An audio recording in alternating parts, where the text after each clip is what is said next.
this for the Daily Beast. It's going to be tomorrow. I've read it. You quote Michelle Obama at the Democratic Convention in her speech. She said, being president reveals who you are. You say so do campaigns, and you're not happy with what's being revealed about Mitt Romney. How so? What do you think this tape reveals?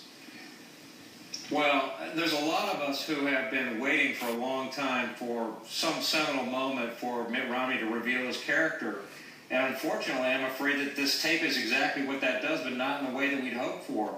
It's getting harder to support him. It's getting harder to defend him.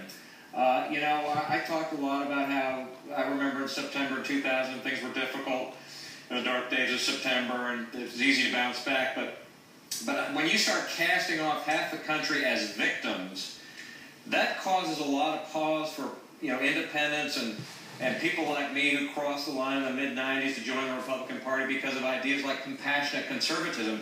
I don't hear any of that from Mitt Romney. I'm still trying to figure out what the driving broader vision and narrative is that takes care of the least among us. I mean, we can't just pick up one half of the country and leave the others behind and cast them off as victims. This is not the vision of the Republican Party that I want to see in the years ahead. Paul Begala, what about that? I mean, Mitt Romney does have a tendency to double down after these sorts of statements. We saw that with his Libya comments. What do you make of his statements today? Well, he doubled down. He reinforced it. He said those things behind closed doors. Of course, he was more candid because he didn't know someone was taping him. But he said them because he meant them. And today, he said, well, it was inelegantly phrased, which is just another way of saying, I meant it, but I should have used more politically correct words. Jonathan Chait, the columnist, said that he is a sneering plutocrat. And I have to say, and I'm working for the pro-Obama super PAC, as you mentioned, so I've never been a fan of his anyway.